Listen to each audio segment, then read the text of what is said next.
it right? Yeah. Okay. So MASA aims to serve, promote, and provide the welfare of the Mexican American student body at Florida State University. It shall function as an educational and cultural learning instrument for the FSU community, promoting Mexico's positive attributes and rich cultural heritage.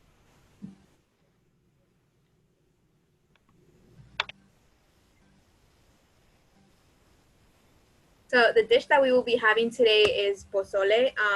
It is a soup in Mexico, and a little bit about information about that is it originates from the Nahuatl language, and it's a pre-colonial dish, and it's one of the oldest dishes in Mexico.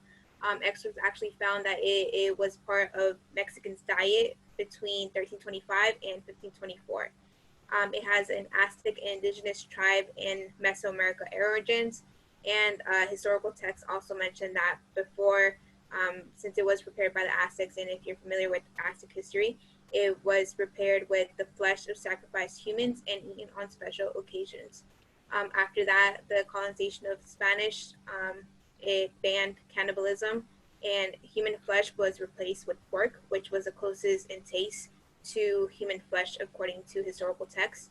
And also the hamani, which is the corn in the pozole, is seen and mentioned in the 16th century Florentine Codex by Bernardino de Sahagún, and it was seen as a sacred plant that should be plant to the Aztecs and other Mesoamericans. And there are also different variety types of pozole in Mexico. It does usually consist of the hamani, the spices, and the meat. I apologize for the spelling error there. It is made with pork and chicken, and today's dish is going to feature the green version, which uses chicken. There's also different variations associated with different regions. So if you go from um, region to region, there's different variations that the people use based on their culture and based on the different, I guess, influences that have been in the region. I know I was watching a video that was saying that in the capital, since it's mostly influenced by like Japanese and kind of Asian migration, there has been more additions to the dish, which is very interesting to know. And there's at the bottom there's differences. So the green, the white, and the red, and that also symbolizes the Mexican flag, which you can see on our logo as well. And a fun fact that I added to the slide was that there's a difference between pozole with a Z and pozole with a S. Pozole with the S actually is a Mexican beverage, and the pozole is a dish that we're going to be trying, which is a soup. And apologies earlier, but it slipped my mind to say my name. But I'm Anthony Cortez, Vice President of MASA, and seeing as how Posole has many like indigenous roots, I felt like it was like important to cover like a little bit of the history like within the culture, and seeing as a lot of Mesoamerican like cultures and tribes see corn or like maize as like very imperative to like their lifestyles and their history. uh, I decided to cover two deities and goddesses from Aztec culture. And these two on the screen are Chico, Checo Mecotal and Sentiotl. And like finding like pronunciations for this or like was like impossible. I found like five different ones for each. The first one didn't even have any. I just had to like the it gave me like all the history for what's it called, for how to pronounce the different like how it used to be spelt and everything. But Sentiotl is on the left and Chicomitel is on the right, and Sentiotl represents the deity of like corn, and uh, he was often like worshipped, and they had dances for him and rituals for celebrations where they would dance in the maize fields, and it was often after the dances ended, all the women would take a piece of corn on a cob and take it back to their homes, and they would wrap it in like a blanket, as if it was like a newborn child, and it would be like a sacrifice to the goddess on the right, Checomeotl. So even though like this like resource was like sacred or like very imperative to their survival, they sacrificed much of it in order to praise the gods because they saw it like as it was like something to keep them in check, and they saw it like as something that kept them alive. So I thought that was very interesting. And yes,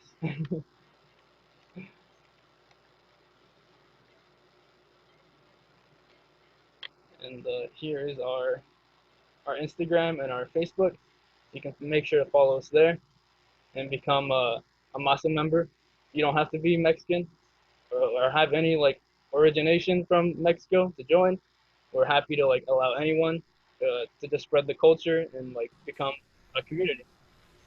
Yes, definitely. If you're interested in Mexican culture, you just want to immerse yourself in our culture, we welcome you with open arms.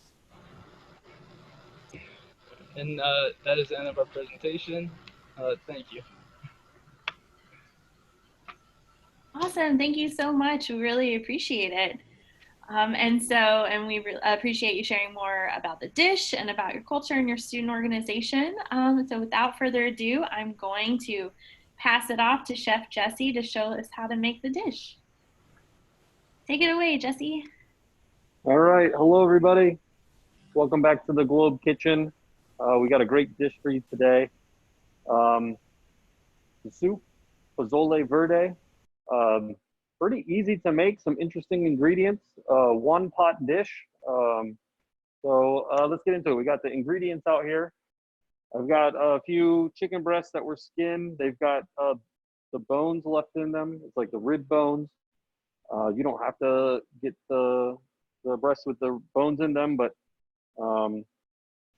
it's kind of helpful because you're gonna cook your chicken breasts in some water to start it off, and that's gonna create your broth for the soup. So if you have the bones in there, it's actually gonna give it a little more flavor. It's gonna give it a little more rich chicken flavor. And then over here we've got tomatillos, and these are kind of look like green tomatoes. They definitely are tangy. They don't taste like tomatoes. And before I prep them, they're wrapped in paper. And you want to unwrap this paper off them, and they're kind of sticky, and so you definitely need to wash them. But this is, if you've ever had salsa verde, this is the basis for salsa verde too, is the tomatilla. What other, you all from MASA, does anybody have any other dishes that the tomatillos are used in? I'm trying to think of other stuff right now, but I eat a lot of salsa verde. Yes, it's mostly used for salsa. I don't personally know if there's any other way we use it. Yeah, I'm trying to think if I've seen them grilled or something. They might have, you know, that might be like a new version or something modern, but like grilling them on like a skewer with some other vegetables or something like that, because they're very tangy. When I cut them up, I'll show you what they look like on the inside. They don't really look like a tomato. They're sort of like a tomato, but they're not as juicy. So yeah, a lot of tomatillos. I think we got 12 or 15 here. They're kind of different sizes. I got 4 giant jalapenos. I think the recipe called for 6, but these are so big, I just got 4. A couple cloves of garlic, and then Mexican style canned hominy. And this is a cool ingredient. This has been opened and drained and then rinsed. And hominy is it's not sweet corn. It's definitely like it's a white corn, and then it's been soaked in lye water, and it makes it kind of explode like this and get really large. And that's the basis of grits as well, is that's dried and ground up, and that should be the basis of traditional grit. But it's also used in lots of Mexican cooking. But yeah, this is not like a sweet corn. It is definitely a different kind of just savory kind of corn. Whoops. But yeah, this is gonna be kind of the starch part of the soup. And then we've got cilantro, of course. And then just some different toppings here we're gonna put on at the end, some radishes, a lime, lettuce, and some tostadas. All right, so I'm gonna move it to the side here. You want to come over to the stove, Laura? So what I did already was I cooked off the chicken breast. You're going to do 6 to 8 cups of water. I got a half of an onion diced up and boiled with the chicken. I cooked the chicken for about 15, 20 minutes and then pulled it out, and it's just set to the side here and cooling off. And then I'm gonna shred it up and add the chicken back to the soup after we get the kind of this flavor base going here, the green flavor base. So I just wanted to show you that on the stove. All right. So you want to get some kind of container. If you've got a stand blender, you can use your blender container. I don't have a stand blender, so I'm just getting a tall, kind of, thin container because I'm going to use a stick blender in this. And these tomatillos are pretty big, so I'm going to slice them up a little bit smaller so they can actually get blended by this. And I'm not even going to core this. I'm just going to cut it up in pieces and leave the core in there. You can cut it this way and see if it more resembles a tomato. See, it's not juicy. It's got little seeds. It's got a very thin skin. If you squeeze it, it doesn't even really juice out, but it doesn't have a very strong flavor other than like a kind of a mild acidity. All right. Let's finish these up. You can just kind of slice them.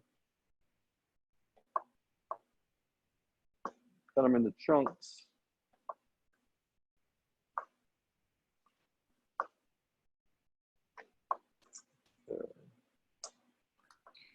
I know we're using chicken for this particular recipe. Is this something that is ever made vegetarian, or is it pretty strongly encouraged to use some kind of meat? I would think that the meat is pretty important for this soup. But what do you all think? I think the beef gives it a lot of flavor, to be honest. My family usually uses beef. We don't really use chicken. But yeah, I feel like the beef is like really the thing that ties it all together. Oh, so your family uses beef, okay. Yeah. And is that like that's not the green style, or is Well, it the green style? my aunt usually does the red version, Right. but I have a friend who his mom does the green version. So I've had both, but I honestly prefer the red one. I think the beef really does give it like a different flavor than the green. Yeah, definitely. All right, so this comes out to about 5 cups of tomatillos chopped up. And then we've got our jalapenos we're gonna add to this. All this is gonna get blended up. And so we wanna get our seeds out of here. A couple different ways we can do it. Kind of cut it out like that. If there's a few seeds in there, that's okay. We just wanna get the majority of them out. A couple different ways to seed your jalapenos.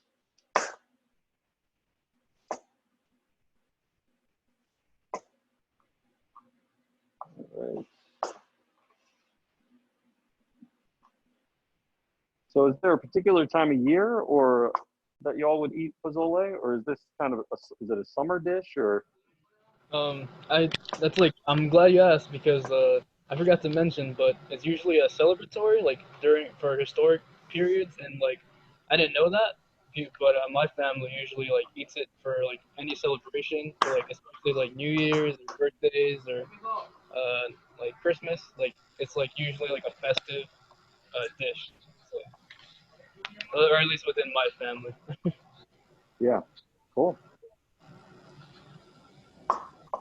All right, so. Oops.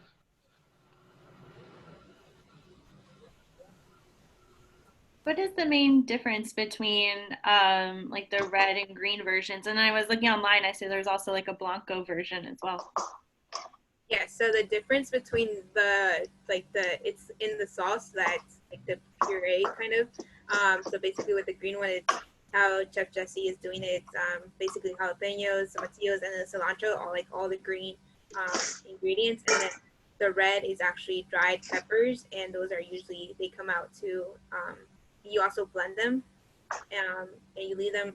My mom, at least, she soaks them before she does it, and then that way they're more easier to blend. but in the end, it's like the red sauce. And then the white version, it's basically you don't add a sauce. It's just basically the chicken or the beef broth. It all sounds delicious. And my mouth is like watering just mentioning cilantro. So we're getting all these fresh ingredients ready here. We're just gonna do a smash on our garlic.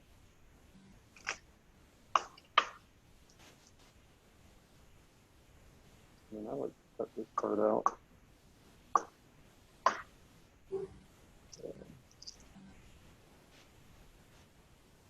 It's actually funny because usually like in the summer when it's usually hot, at least for my mom, she tends to do hot dishes.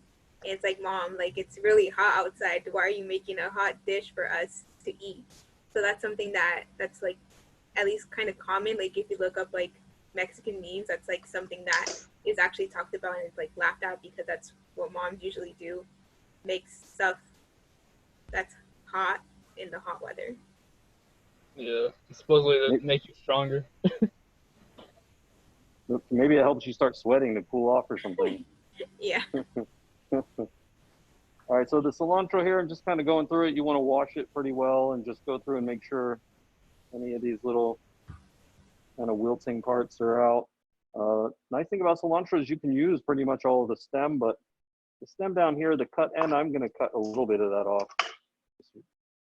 Keep it fresh. And then we're just going to cut the stems up in particular pretty close so they don't get stringy when they blend. And then the leaf, you can just kind of not cut so close if you don't want to. All right. So all in all, we got about 6-7 cups of stuff here.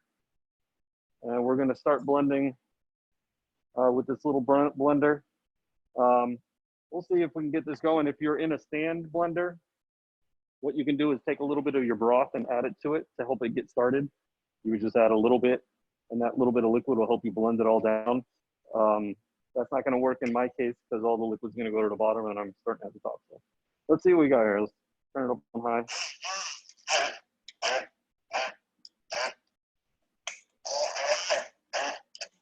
All right, this is gonna take too long with this. I gotta try something else. I could probably get this done, but I don't want to take all night here. Here we go. I think I got something else that's gonna work. Oh yeah, right. Oh, there we go. All right. I think this is gonna be a little faster here. Luckily, I'm in a commercial kitchen, so I have some special equipment. This might be a little overkill, but it's gonna work a little faster.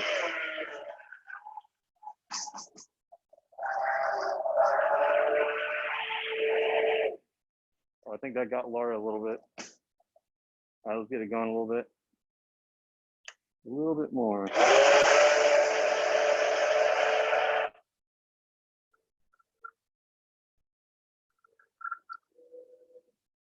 All right, awesome. I don't know what I was expecting you to like pull out from underneath the table, but that wasn't it. That wasn't it? Well, you know, we got some cool stuff in here. Oh, I got a little extra stuff in there. Oops. All right, that's okay. All right, so that's well blended. And we're going to bring it over to our stock that's boiling. We're going to turn it up a little bit. We're going to add about half of it in there. We're also going to add this hominy, and we want the hominy is actually pretty hard in the can still. Whoa, can't really crush it very easily with my hands. And so the hominy doesn't really need to cook for about another half hour in the soup. It's a good opportunity to cook all these green, fresh ingredients and get all the flavors to come together. And so we're going to get this up on high and get it boiling. Then we're going to add the rest of this stuff here. So, you know, I can probably switch back to the smaller one for this, but we're going to also blend in our cilantro into the green puree. And I want to add the cilantro in with less amount of liquid just so I make sure the cilantro gets really well blended.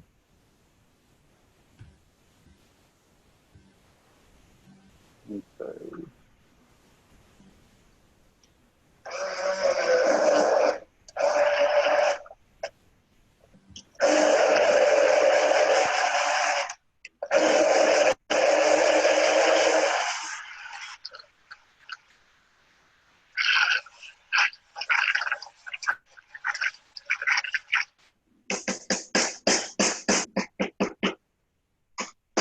I think I got all the noisy stuff out of the way for today now.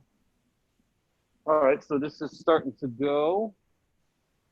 And all I've got is a pair of tongs to stir with, but you know what, that works out all right. We're gonna pour our cilantro and the remainder of the tomatillos. And we're gonna let that come to a boil, turn it down to simmer, and let it simmer slowly for at least a half an hour. All right, while that's simmering, get this cleaned up. You can work with your chicken and pull it off the meat here. Well, my hands are a little wet. That always makes it challenging. The chicken, it's a lot easier to pull it and shred it when it's warm or even kind of hot. So I'm going to put gloves on so my fingers don't burn too much. First, I'm going to take any residual kind of stuff off of it. And then we're going to get the bones out.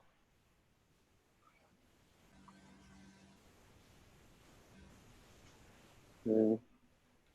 The skin.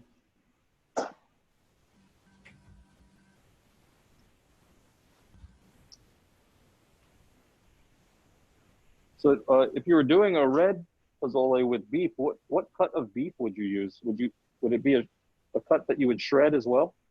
It's like stew meat. It's stew meat, yeah. Yeah. So it can be a little chunky, that's okay. Yeah, like my aunt pretty much cuts it in like pieces about this big, and she lets it on, leaves it in like the whole thing. It doesn't really shred it. It's more like pieces. Mm-hmm. So from here we can use a little fork and just shred up here. If the chicken's cold out of the fridge, it won't shred at all. And these you don't have to be perfectly shredded. These can be a little chunky though. As this cooks together, it will shred into the soup. So yeah, after you cook that hominy for about half an hour with the green sauce and the broth, then you add your chicken and you cook it for another 10, 15 minutes or so. And you're gonna season it with salt. And I mean, that's pretty much it. I guess after you season it with salt, we'll also actually season it with some lime. And I've got a batch that I made yesterday, and we'll put the finishing touches on it. I like this recipe a lot because it's just so healthy, so fresh. We don't add any extra oil to this soup. And it's also just really flavorful and kind of a tart, refreshing summer soup. So I shred it pretty easy with my finger. Fork kind of help break it up a little bit.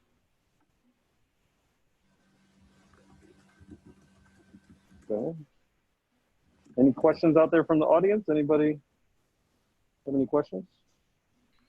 Yeah, is this typically served with anything else, or is this usually just like this is the main dish and the main focus? I think I saw tostadas earlier, but are there other pieces that are eaten with this? They're usually like the shredded lettuce, and then also like sliced, what is it called? I'm blanking on the word. Radish? What was that? Radishes. Yes. I don't usually eat them, so I don't usually have them on mine, but my dad does, and I'm like, I don't find any flavor in those things, so I don't eat them. Out of sight, out of mind. Yeah. Sometimes we just put like oregano on top. At least my family does. I don't know if anybody else does that. No, yes. I think that would be pretty nice, really. I've seen that with other green sauces. Okay, so the chicken is good. We'll flip this, actually. I'm going to use this for the lime over here. I'm just going to get my lime ready. Do a little squeeze of lime. Oops.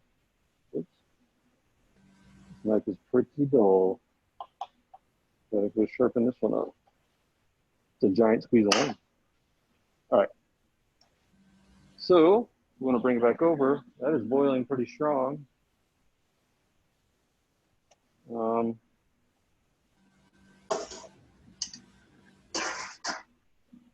So right now the soup looks pretty liquidy, and it is, as it cooks down, it's going to, you know, evaporate some liquids. It's gonna get a little bit more body to it. I don't think you want it to be a very thick soup. It's not like a stew so much for the green one, anyways, I think. But you do want it to not be quite so watery. Let me just go ahead and add the chicken in now and let it all cook together.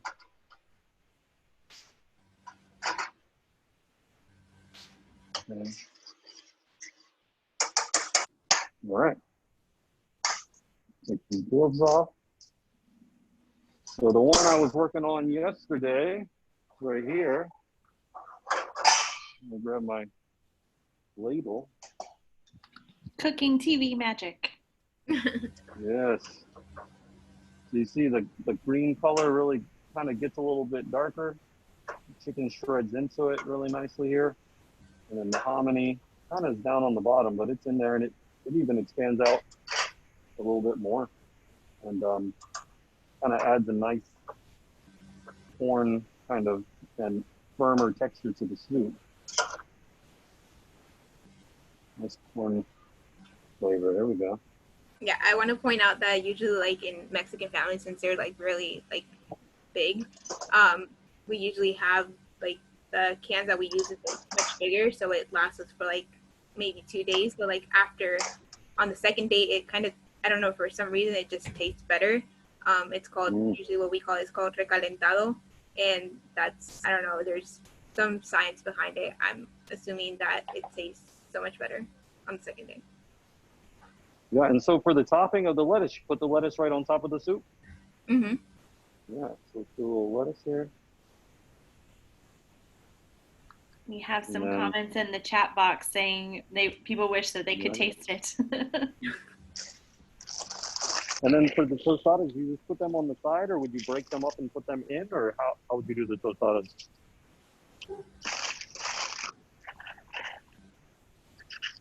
I just like eat it on the side. Eat it on the side, right? So it's just kind of like like you'd have bread on the side of soup or something, but you'll have to do tostadas. Great. Mm-hmm. All right, there we go. How about that? One thing I thought about was like crema or sour cream. Is that something that you would add to this, or no?